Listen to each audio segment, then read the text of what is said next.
This is not supposed to be a rant, but we're gonna make it a rant. Got the red lights, similar to the Andujar rant. This is NFL bogus. Me bringing back the term NFL bogus, hashtag NFL bogus, because the NFL is, you guessed it, bogus AF. I love football. I try to separate the game from the league. I can't say I love the NFL. As a kid, I did love the NFL, but as an adult, as a grown man in America, seeing how they move, seeing what goes down, it's hard for me to say I love the NFL. But I had a bunch of tweets out there, hashtag NFL bogus, and I deleted them. I'll pull them up for you now so you can see what I was talking about.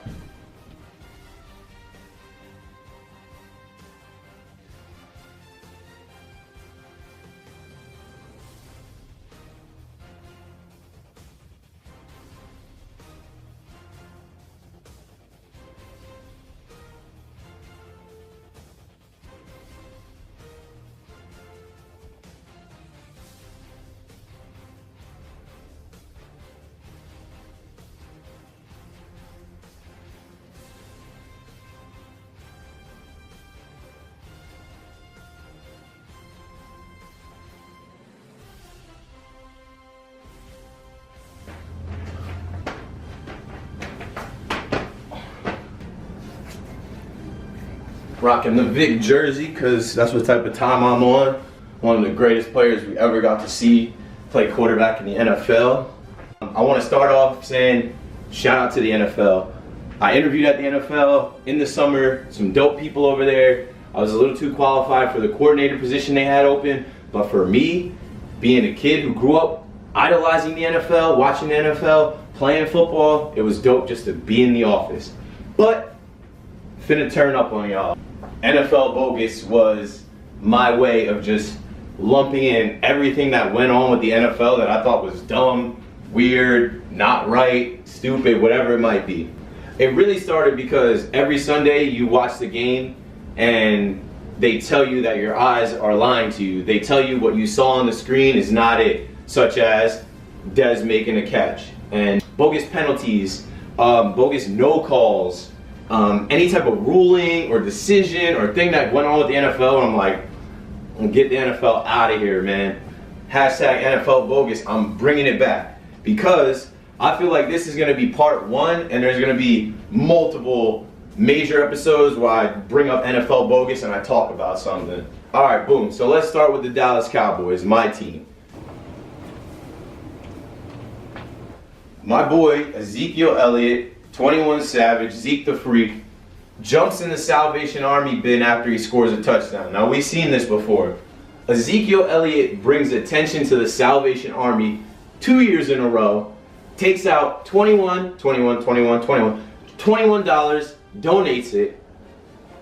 That $21 donation in front of the country ended up costing this man $13,000. Now, that's not, that's not anything crazy to him. It seems big to us. That's bogus. He's shedding light on a good cause, holiday time, donating to people in need. He takes out a $20 bill and a $1 bill, donates it, and then they dock him $13K? That's bogus. Because it was a prop, they said it was unsportsmanlike conduct. Come on, man. They pick and choose, they pick and choose what they want to flag and what they want to fine people for, which leads me to my next fine with my Dallas Cowboys. Shout out to my man, Clear Eye View, Jalen Smith. This dude is a savage, the predator on our defense. He laid a hit on Alvin Kamara. Whoo, Jeebus Christmas. I read today that he got fined $26,000 for that hit. NFL bogus. If your refs aren't calling the foul in real time, how are you going to assess it a week later and say $26,000 fine? He didn't get flagged in the game. It was a legal hit in the game. Kamara walked off the sideline, clearly shaken up. Nobody said anything. Check your refs. NFL bogus. All right, now let's get to the meat and potatoes of this episode. The Washington Redskins. They need to change that name first off. The Washington Redskins, They must love bad karma. Listen to this. So, the Washington Redskins are in first place about a month ago. Alex Smith breaks his leg. Get well soon, Alex Smith. I'm hoping that Redskins karma does not affect you now that you're not putting on a Redskins jersey right now. But either way, the Redskins lose Alex Smith. Colt McCoy comes in. They lose Colt McCoy. Both of these guys have catastrophic season-ending injuries. The Redskins are down to Mark Sanchez. Former Dallas Cowboy, played for the Jets. Everybody knows him for one play. Now, with that being said, you would think, right? Now, don't get me wrong here. I'm a firm believer in the fact that Colin Kaepernick's time is done. I've been saying to people for over a year now that, you know, he fell on the sword. Eric Reed got back into the league, but Colin Kaepernick's not getting back in the league. No team is going to stick their neck out. No team is going to take that gamble, roll the dice on Colin Kaepernick. It's unfortunate, but it's an unfortunate truth. Even the Washington Deadskins, down to their third quarterback, Mark Sanchez, who they had to call and get off the beach 2 months ago, they won't even bring Colin in for a workout. You need more than one quarterback in this league. They signed Josh Johnson. Come on, yo. But just think about it. We're in the world where there is an NFL team that will not even give a workout to Colin Kaepernick.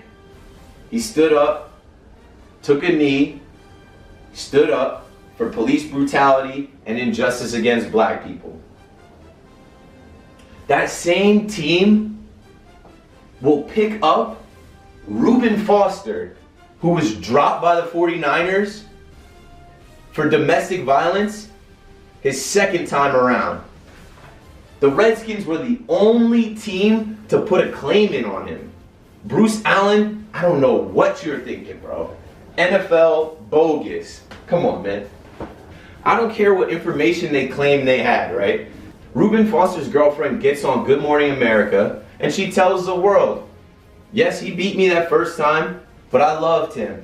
I told everyone it didn't happen because I don't want to ruin his career and I thought he would change. Okay, believe what you want there. Likely story, we hear that all the time.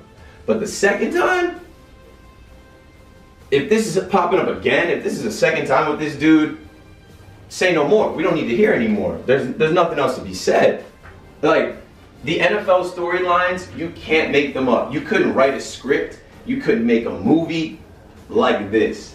In the NFL, there is a team that will not pick up Colin Kaepernick, who stood up for black people, but they have no problem picking up Reuben Foster, who beat his girlfriend. Then Jay Gruden comes out and says, oh yeah, we were going to consider Colin, but we didn't think he would be a good system fit. Cap, all lies. Quit capping. This was a crazy week, right? Or 2 weeks. Kareem Hunt, second-year running back for the Chiefs, is on video shoving some women in a random Cleveland motel. Like, bro, what are you doing, right? You led the league in rushing last year. You're kicking it in Ohio and either way. Kareem Hunt is seen kicking a girl, like, no harder than I just kicked. No harder than Nate, but it's still a kick. I 100% believe that the Chiefs moved the way that they did after seeing how the Redskins claimed Reuben Foster and the world reacted to that. Think about it, right? The Chiefs organization does not want to be associated with Kareem Hunt. Their star running back burst on the scene, led the league in rushing last year. They don't want to be associated with that kid now. They asked him about the incident months ago. He lied, the video came out, and I think the video coming out is directly tied to Reuben Foster. It's like, what's going on? Like, for real, what's going on?